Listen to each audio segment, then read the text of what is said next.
Você sabia que a Bíblia, embora dividida em duas grandes partes, o Antigo e o Novo Testamento, é uma história unificada? Muitas pessoas acreditam que essas duas partes são desconectadas, mas na realidade, o Antigo Testamento prepara o cenário para o Novo Testamento, e tudo gira em torno de uma única promessa, a vinda do Salvador, Jesus Cristo, como o cumprimento das profecias, traz a conclusão da obra redentora de Deus. Se você já se perguntou sobre as ligações entre essas duas partes da Bíblia, continue lendo. A conexão é mais profunda do que você imagina. A Bíblia, ao longo de suas páginas, nos apresenta a jornada da humanidade desde a criação até a promessa de um novo céu e uma nova terra. O Antigo Testamento nos revela a história do povo de Israel e como Deus, em sua soberania, preparou o caminho para o cumprimento das promessas de redenção. O Novo Testamento, por sua vez, é o momento culminante dessas promessas, com Jesus como o centro dessa história. É nele que vemos todas as predições do Antigo Testamento se cumprindo de forma plena.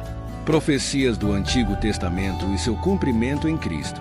O Antigo Testamento está cheio de profecias que apontam para a vinda de um Messias, um Salvador que viria para restaurar a humanidade e trazê-la de volta ao relacionamento com Deus. A história da salvação, que começa em Gênesis com a promessa de um descendente que esmagaria a cabeça da serpente, Gênesis 3,15, se desdobra até se cumprir plenamente em Jesus. Isaías 53 é uma das passagens mais claras sobre o Messias sofredor. O profeta descreve em detalhes como esse servo sofredor tomaria sobre si as dores e os pecados do povo. Isaías profetiza: ele foi transpassado pelas nossas transgressões, moído pelas nossas iniquidades. O castigo que nos traz a paz estava sobre ele, e pelas suas feridas fomos sarados. Essas palavras de Isaías são cumpridas quando Jesus, no Novo Testamento, é crucificado e sofre por nós, levando sobre si o castigo pelos nossos pecados. Em Mateus 8,17, o evangelista faz referência a essa profecia, dizendo: ele tomou sobre si as nossas enfermidades e levou as nossas doenças, uma clara alusão ao cumprimento das palavras de Isaías na vida de Jesus. Não é por acaso que os evangelhos estão repletos de passagens que ilustram como Jesus cumpriu cada uma dessas predições. O próprio Jesus, quando se refere às Escrituras, está constantemente apontando para como ele é a realização do que foi prometido, o Messias e a restauração do reino de Deus.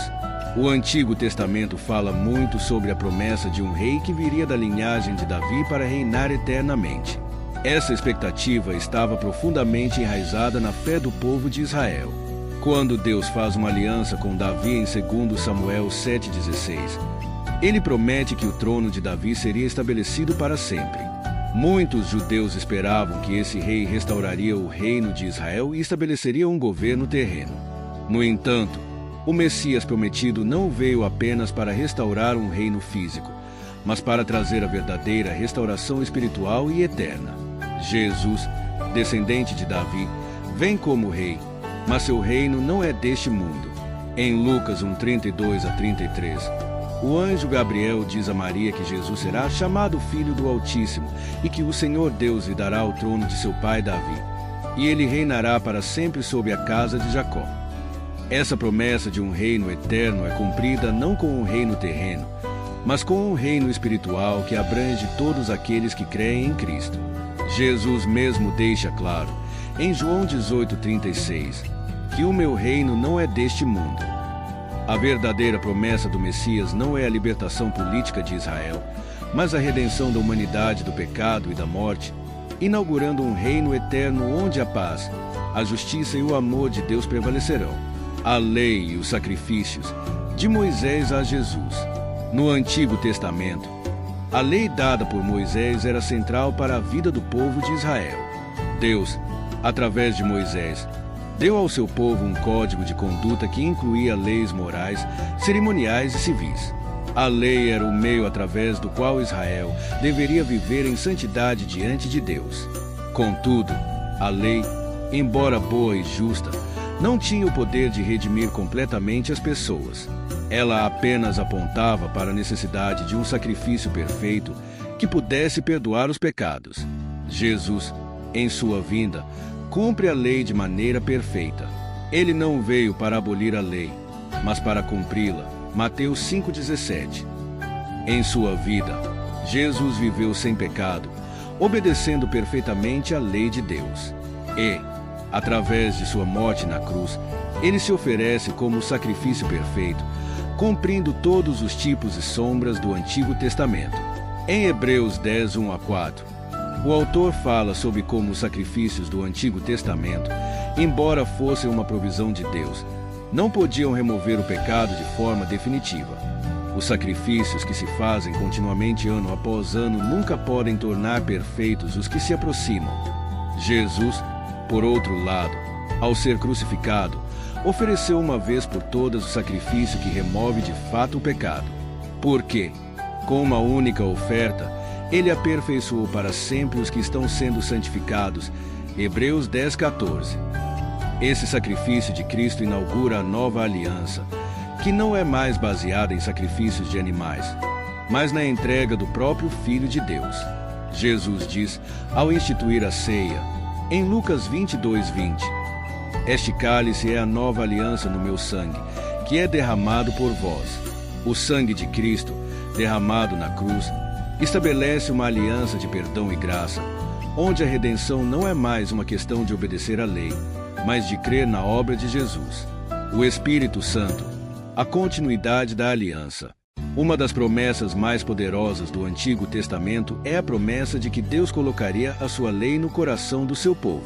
Jeremias 31:33 profetiza: esta é a aliança que farei com a casa de Israel depois daqueles dias, diz o Senhor.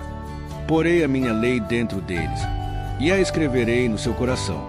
Em Cristo, essa promessa se cumpre de maneira plena.